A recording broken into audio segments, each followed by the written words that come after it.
Apa nih Bang? 3 pasal ada Gini, posisi Abang. mohon dengan hormat. Ini nanti kan kaitannya dengan hakim. Ya. Karena dari polisi nanti ke jaksa. Jaksa juga perhatian dong. Kalau ini nggak benar, Anda balikin. Jangan langsung jadi P21. Iya kan? Ya. Waktu di Pengadilan Negeri Solo harusnya jaksa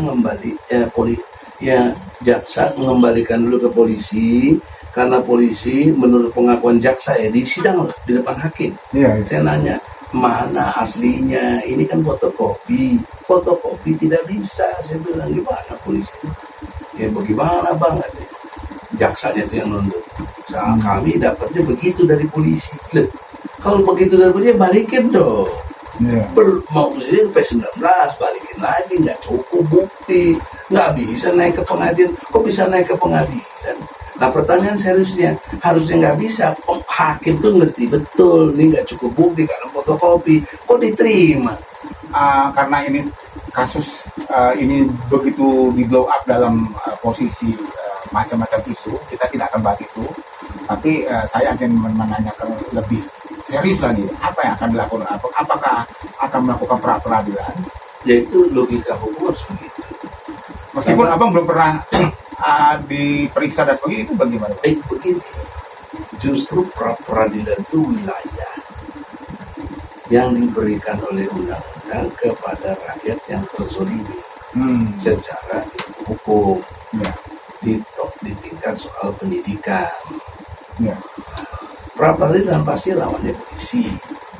Nah, di sinilah yang sering saya kecewa dengan peristiwa penegakan hukum ini. Hakim-hakim udah banyak contoh yang bisa dibeli, atau ketakutan karena lawan kekuasaan. Karena polisi itu posisinya di eksekutif, sementara hakim yudikatif. Ini kan kita 3, eksekutif, legislatif, yudikatif. Ini kan trias politika yang ngikutin si Montesquieu itu yang menurut saya nggak ada benarnya juga. Untuk zaman Rasulullah mah dia sendiri penanggung jawab itu, dia eksekutif, dia yudikatif, dia juga bisa legislatif. Itu yang benar, bukan seragam. Tapi kan orang Barat itu nggak suka, benci sama Islam, jadi bikinlah teori-teori yang seolah ilmiah, demokratik. Ya Allah, hargai hukum. Karena ini udah jadi undang-undang, namanya pra-peradilan. Pra-peradilan itu berkepentingan untuk saya digugurkan tersangkanya. Karena memang nggak pantas, masa saya tersangka, saya advokat, saya pelapor, saya tidak benar disidiknya. Kalau nanti di pra-peradilan saya dikalahin lagi, ya udah hopeless. Jadi langkah Abang konkretnya Bang, setelah ini di statusnya dinaikkan tersangka, diumumkan tadi oleh Polda, kemudian langkah pra-peradilannya apakah besok, apa itu bagaimana teknisnya? Singkat saja Bang. Enggak, singkatnya kan saya udah tunjuk pengacara. Namanya Al-Katiri, ada Hizbullah As-Siddiqui, ada Eli Daneti, ada yang lain lagi, siapa dia? Maafkan saya akan lupa, karena ada 40-an. Itu lengkap, ada surat kuasanya Bang? Ada. Karena kan tanda tangan. Beberapa waktu lalu saya lihat di TV tuh ribut tuh, wah surat kuasanya mana, ngomong sana ngomong kalau saya ada. Abang punya Bang ya? Artinya itu saya memberi kuasa, kan saya yang memberi kuasa. Ya, Abang memberi kuasa kepada ini advokat Abang. Dan Al-Katiri, Hizbullah, ini sudah berperan. Jadi mereka sah Bang ya? Tergantung mereka lah.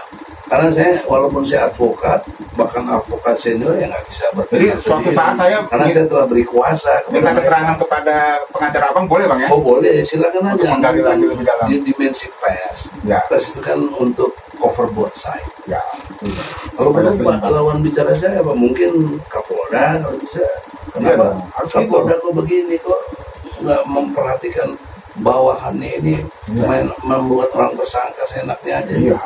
Belum tentu. Boleh nggak kasih saran jargon best ini dalam arti pride, empathy, and solution ini? Oh boleh Bang. Boleh. Misalnya ya, tidak bermaksud mendikte ya. Kan untuk bright itu kan identik dengan kecerdasan. Kalau nggak cerdas gimana? Cemerlang. Kemudian empati itu harus didukung oleh nilai keberanian, sehingga dia bisa peduli.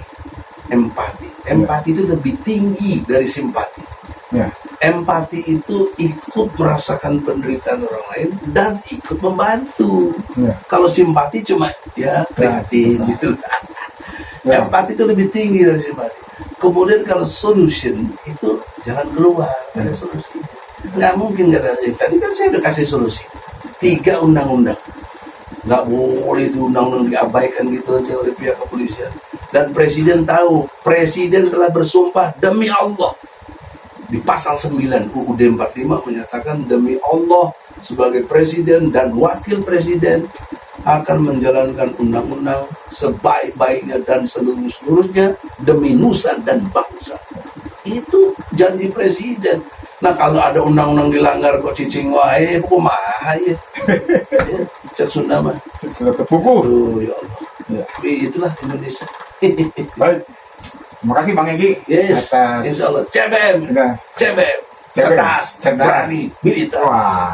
bright, empati, Solution. solution, Bright, empathy, solution. Wah. Jargonnya CBM, cerdas, berani, militer. Ini syarat Cerdas, berani, militer. militan. Wah, jargonnya. Mantap juga Bang. Insya Allah. Suka Ini sekali. cocok. Cocok Bang. Insya Allah. Ah, ini kita ada topi kan ini saya pakai duluan karena yang dikasih tadi. Iya, ini kan souvenir dari kita Bang. Sama ada gelas juga ya. Iya, iya. Masya Allah. Jadi narasumber yang hadir ke studio kita ya, Sebagai narasumber ya. sebagai narasumber kita berikan kenang-kenangan. Mudah-mudahan nanti berkah ya. dikenang selalu Bang. Ya. Karena saya kalau sering diundang podcast kagak dapat apa-apa. Ya mungkin Iya, yang lainnya ngasihnya lebih dari itu kali Bang. Kagak, boro-boro Duit kali. amplopihim. Kagak ada. Iya. Yang paling terkenal nggak pernah ngasih.